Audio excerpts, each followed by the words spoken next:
நம்முடைய முன்னோர்கள் ஆங்கிலேய கிழக்கிந்திய கம்பெனி என்று சொல்லக்கூடிய இந்த பிரிட்டிஷனுடைய 400 ஆண்டுகால அடிமைத்தனத்திலிருந்து இந்த இந்திய தேசத்தை, இந்திய தேசத்தினுடைய வளங்களை, இந்த இந்திய தேசத்தினுடைய மக்களுடைய உரிமைகளை, சுதந்திரத்தை முழுமையாக போராடி பெற்று தந்திருக்கக்கூடிய இந்த சுதந்திர தினத்தில் இருந்து கொண்டிருக்கக்கூடிய நாம் இயல்பாகவே இந்த வேகமாக செல்லக்கூடிய இந்த காலகட்டத்தில், இந்த 21ஆம் நூற்றாண்டில் இருந்து கொண்டிருக்கக்கூடிய நாம் நம்முடைய முன்னோர்களுடைய தியாகங்களையும் முன்னோர்களுடைய அர்ப்பணிப்புகளையும் நாம் நினைவுகூர மறந்து விடுகின்றோம் என்பதுதான் இங்கே மீண்டும் நினைவுபடுத்த வேண்டிய ஒரு விஷயமாக இருந்து கொண்டிருக்கின்றது. ஏனென்றால் நம்முடைய முன்னோர்களுடைய தியாகங்களை வெறும் வாய் வார்த்தைகளால் சொல்லிவிட்டு கடந்து செல்லக்கூடிய வகையிலான தியாகங்கள் அவர்கள் செய்யவில்லை. அவருடைய தியாகங்கள் என்பதெல்லாம் இந்த மண்ணிற்காக, இந்த மண்ணினுடைய மக்களுக்காக, இந்த நாட்டில் வாழக்கூடிய எதிர் தலைமுறையினர் மிக சந்தோஷமாக வாழ வேண்டும் என்ற ஒரு நல்ல எண்ணத்தில் அவர்கள் தங்களுடைய அத்தனை விஷயங்களையுமே அர்ப்பணம் செய்திருக்கின்றார்கள் என்பதை நாம் புரிந்து கொள்ள வேண்டும். எந்த அளவுக்கு இந்த சுதந்திரத்திற்கான தியாகங்கள் செய்திருக்கின்றார்கள் என்று சொல்லி நாம் பார்க்கக்கூடிய சமயத்திலே வாஸ்கோட காமா என்று சொல்லக்கூடிய நபர் போர்ச்சுகீசியர் இந்த இந்தியாவிற்குள் கோழிக்கோட்டினுடைய கடற்கரையில் வந்து வைக்கக்கூடிய அந்த சமயத்திலேயே குஞ்சாலி மரைக்காயருடைய முதல் சுதந்திர போராட்டம் தொடங்குகின்றது. அதில் தொடங்கி ஒவ்வொரு முறையும் ஆங்கிலேய ஏகாதிபத்திய சக்திகள் இந்த மக்களை அடிமைப்படுத்த நினைக்கக்கூடிய சமயத்திலும், இந்த மக்களுடைய வளங்களை சுரண்டக்கூடிய அந்த சமயத்திலும், எல்லா நேரங்களிலுமே அந்த ஆங்கிலேயர்களை எதிர்க்கக்கூடிய முன்னணியில் நின்றிருக்கக்கூடிய நபர்களாக இந்தியாவில் வாழ்ந்த நம்முடைய முன்னோர்கள் இருந்திருக்கின்றார்கள் என்பதை நாம் புரிந்து கொள்ள வேண்டும்.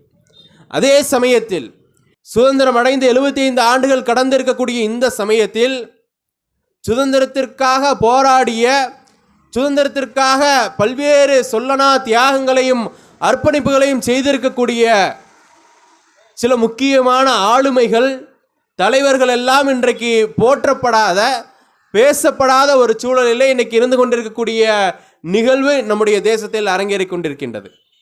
இன்றைக்கு நாம் எல்லாம் இந்த இந்திய தேசத்தினுடைய அடையாள சின்னமாக இருக்கக்கூடிய தேசிய கொடியை ஏற்றிவிட்டு இன்றைக்கெல்லாம் நாம் இனிப்புகளை வழங்கி பரிமாறிக்கொண்டிருக்கக்கூடிய இந்த தருணத்திலே இந்த தேசிய கொடியை வடிவமைத்தது யார் என்று சொல்லக்கூடிய அந்த விஷயத்தில் கூட இன்றைக்கு ஆட்சி செய்து கொண்டிருக்கக்கூடிய ஆட்சியாளர்கள் வேறொரு பெயரை சொல்லி இவர்தான் வடிவமைத்தார் என்று சொல்லக்கூடிய ஒரு பொய்யான பிரச்சாரத்தை இன்னைக்கு மேற்கொண்டிருக்கின்றார்கள்.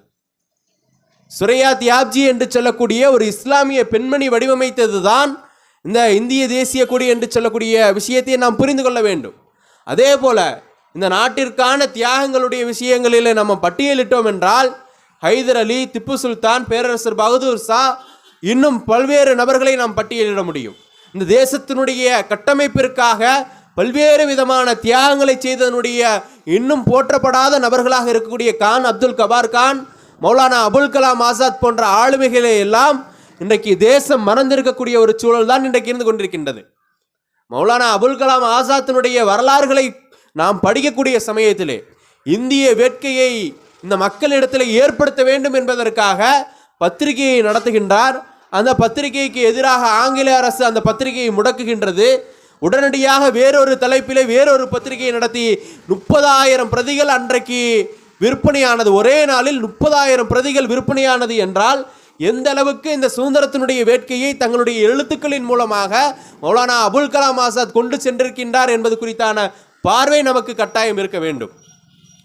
இந்த இந்தியாவினுடைய அனைத்து தரப்பட்ட மக்களும் வேற்றுமையில் ஒற்றுமையோடு பன்முகத்தன்மையோடு வாழ வேண்டும் என்பதற்காக நம்முடைய முன்னோர்கள் இப்படி போராடி பெற்று தந்த சுதந்திரம் இன்றைக்கு நமக்கு சுதந்திரமாக இருந்து கொண்டிருக்கின்றதா? முன்னோர்கள் என்றால் வெறும் ஆண்கள் மட்டும் போராடவில்லை, பெண்கள், இளைஞர்கள், குழந்தைகள் என எல்லா நபர்களுமே இன்னைக்கு போராடி இருக்கின்றார்கள் என்பதுதான் சுதந்திர போராட்டத்தினுடைய வரலாறுல மிக முக்கியமாக பதிவு செய்யப்பட்டிருக்கின்றது.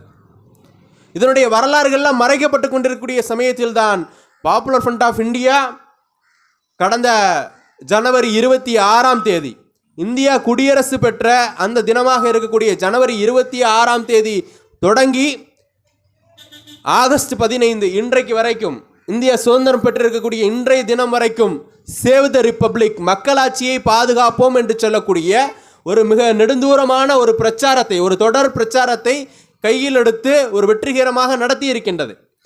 இந்த பிரச்சாரத்தினுடைய மிக முக்கியமான நிகழ்வு என்னவென்றால், 75ஆம் ஆண்டு நிறைவு செய்யக்கூடிய தருணத்திலே, இந்திய சுதந்திரத்தினுடைய 75ஆம் ஆண்டை நிறைவு செய்யக்கூடிய இந்த சமயத்திலே போற்றப்படாத பல்வேறு ஆளுமைகள் இந்த இந்திய தேசத்திலே இருந்து கொண்டிருக்கின்றார்கள்.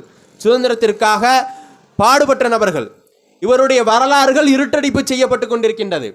இவருடைய பெயர்கள் எல்லாம் இல்லாமலாக்கப்படக்கூடிய ஒரு சூழலை நோக்கி இன்னைக்கு நகர்ந்து கொண்டிருக்கின்றது. எந்த அளவுக்கு முஸ்லீம்களுடைய சுதந்திர போராட்டத்தில் பங்கெடுத்த நபர்களில் முஸ்லீம்களுடைய பெயர்கள் மட்டும் இன்றைக்கு புறக்கணிக்கப்படக்கூடிய ஒரு சூழல். அவர்களுடைய பெயர்களிலே சாலைகள் இருந்தால் அந்த சாலைகளுடைய பெயர்கள் மாற்றப்படுகின்றது. அவருடைய பெயர்களிலே ஊர்கள் இருந்தால் அவருடைய ஊர்களுடைய பெயர்கள் மாற்றப்படுகின்றது. இப்படி ஒட்டுமொத்தமாக ஒரு வரலாறே இல்லாமல் ஆக்கக்கூடிய ஒரு வேலையை செய்து கொண்டிருக்கக்கூடிய இந்த சமயத்தில் தான் மறக்கடிக்கப்படக்கூடிய இந்த வரலாற்றை ஒட்டுமொத்த இந்திய மக்களுக்கும் கொண்டு போய் சேர்க்க வேண்டும் என்ற ஒரே ஒரு காரணத்திற்காக பாப்புலர் ஃப்ரண்ட் ஆஃப் இந்தியா மக்களாட்சியை பாதுகாப்போம் என்று சொல்லக்கூடிய ஒரு பிரச்சாரத்தை எடுத்து அதில் எந்த அளவுக்கு இந்திய தேசத்தினுடைய விடுதலைக்காக முஸ்லிம்கள் தங்களுடைய இன்னுயிர்களை தியாகம் செய்திருக்கின்றார்கள் என்பதை ஒரு வரலாற்று கண்காட்சியின் மூலமாக இன்றைக்கு ஒட்டுமொத்த மக்களுக்கும் நாங்கள் கொண்டு போய் சேர்த்திருக்கின்றோம். அவை மட்டுமல்லாது, இன்றைக்கு எங்களுடைய தேசிய தலைவர் 𝐻 அப்துல் சலாம் சாப் அவர்கள் அன்சங் ஹீரோஸ் என்று சொல்லக்கூடிய பேசப்படாத கதாநாயகர்கள் என்று சொல்லக்கூடிய ஒரு புத்தகத்தை இன்றைக்கு வெளியிட இருக்கின்றார். அதில் ஒட்டுமொத்தமாக இந்திய தேசத்திற்காக பாடுபட்ட அத்தனை நபர்கள் குறித்தான விஷயங்களை உள்ளடக்கிய ஒரு புத்தகம் இன்னைக்கு வெளியிடப்பட இருக்கின்றது. அது தமிழிலும் மொழிபெயர்க்கப்பட்டு இன்னும் சில நாட்களிலே வெளியிடப்படுவதற்கான தயாரிப்புகளோடு நாங்கள் இருந்து கொண்டிருக்கின்றோம். இதே சமயத்தில் ஏன் மக்களாட்சியை பாதுகாக்க வேண்டும் என்று சொல்லக்கூடிய முழக்கத்தை நாம் வைக்க வேண்டும்? இன்னைக்கு நம்முடைய தேசம் எதனை நோக்கி சென்று கொண்டிருக்கின்றது? நம்முடைய முன்னோர்கள் எதற்காக ஒரு சுதந்திர போராட்டத்தை முன்னெடுத்தார்கள் என்று சொல்லக்கூடிய அந்த விஷயத்தை இன்றைக்கு சமகாலத்தில் நடக்கக்கூடிய நிகழ்வுகளோடு நாம் ஒப்பீடு செய்து பார்க்க வேண்டிய தேவை இருந்து கொண்டிருக்கின்றது. இங்கே நம்மை அடிமைப்படுத்திய ஆங்கில கிழக்கிந்திய கம்பெனி என்ன செய்தது? நம்முடைய நாட்டினுடைய ஒட்டுமொத்த வளங்களை எல்லாம் அபகரித்தது. இன்னைக்கு நம்முடைய நாட்டினுடைய வளங்கள் எல்லாத்தையும் கார்ப்பரேட்டுகளாக இருக்கக்கூடிய அம்பானியும் அதானியும் இன்றைக்கி கையகப்படுத்தி கொண்டிருக்கின்றார்கள். அத்தனை வளங்களையுமே அவர்கள் இன்றைக்கு கையகப்படுத்தி கொண்டிருக்கின்றார்கள். அன்றைக்கு யாரெல்லாம் அந்த ஆங்கில அரசை எதிர்த்து பேசினார்களோ, யாரெல்லாம் எதிர்த்து போராடினார்களோ, அவர்களெல்லாம் ஒரு குற்றவாளிகளாக முத்திரை குத்தப்பட்டார்கள். அவர்கள் மீதெல்லாம் கடுமையான சட்டங்கள் உபயோகிக்கப்பட்டது. அவர்களெல்லாம் சிறையில் தள்ளப்பட்டார்கள். அதே போன்று இன்னைக்கு ஆளும் ஒன்றிய அரசாக இருக்கக்கூடிய இந்த பாஜகவை எதிர்த்து யாரெல்லாம் பேசி கொண்டிருக்கின்றார்களோ அவர்கள் எழுத்தாளர்களாக இருந்தால் சுட்டு வீழ்த்தப்படுகின்றார்கள். அவருடைய பத்திரிகைகள் முடக்கப்படுகின்றது. மனித உரிமை அமைப்பாக இருந்தால் அது இந்தியாவில் தடை செய்யப்படுகின்றது. அவர்கள் மீது UAPA போன்ற கடுமையான கருப்பு சட்டங்கள் இன்னைக்கு பதியப்பட்டு அவர்கள் சிறையில் தள்ளப்படுகின்றார்கள். அன்றைக்கு உண்மையான பத்திரிகை சுதந்திரம் இல்லாத ஒரு சூழல் தான் ஆங்கிலேயருடைய காலத்தில் இருந்தது. அதே போல இன்றைக்கு சுதந்திரமாக போராடுவதற்கு கூட இன்றைக்கு தடை விதிக்கப்படக்கூடிய ஒரு சூழல் தான் இன்றைக்கு இருந்து கொண்டிருக்கின்றது. என்னுடைய உரிமை மறுக்கப்படுகின்றது. என்னுடைய அரசியல் சாசன சட்டம் எனக்கு வழங்கி இருக்கக்கூடிய அத்தனை உரிமைகளும் இன்றைக்கு மறுக்கப்பட்டிருக்கின்றது. அரசியல் சாசன சட்டத்தை பாதுகாக்க வேண்டும் என்பதற்காக போராடுவது கூட இன்னைக்கு ஒரு குற்றமாக இன்றைக்கு மாற்றப்பட்டிருக்கக்கூடிய ஒரு சூழல் தான் இன்றைக்கு இருந்து கொண்டிருக்கின்றது. இன்னைக்கு தேசத்தினுடைய அவலங்கள் எந்த அளவுக்கு சென்று விட்டது என்றால், இன்றைக்கு நாங்கள் போராடி கொண்டிருப்பது வெறுமனே மக்களுக்காக மட்டுமல்ல, இங்கே வாழக்கூடிய இந்த மக்களுக்காக மட்டுமல்ல, இன்னைக்கு காவல்துறை அதிகாரிகளும் புரிந்து கொள்ள வேண்டும் என்ற ஒரு செய்தியை நாங்கள் சொல்ல கடமைப்பட்டிருக்கின்றோம். இன்னைக்கு யாரெல்லாம் நேர்மையான காவல்துறை அதிகாரிகளாக இருக்கின்றார்களோ, யாரெல்லாம் தங்களுடைய கடமையை சரியாக செய்ய வேண்டும் என்று நினைத்து கொண்டிருக்கின்றார்களோ, அவர்கள் எல்லாம் இன்றைக்கு இந்த பாசிச பாஜக அரசால் வேட்டையாடப்பட்டு கொண்டிருக்கின்றார்கள்.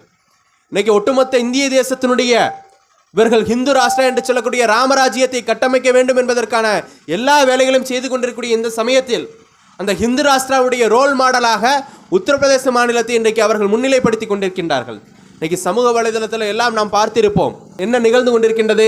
சமூக வலைதளத்தில் வந்த ஒரு வீடியோவுடைய செய்தி என்ன? உத்தரப்பிரதேச மாநிலத்தில் 14 மணி நேரம் 16 மணி நேரம் எங்களுக்கு வேலை கொடுக்கப்படுகின்றது.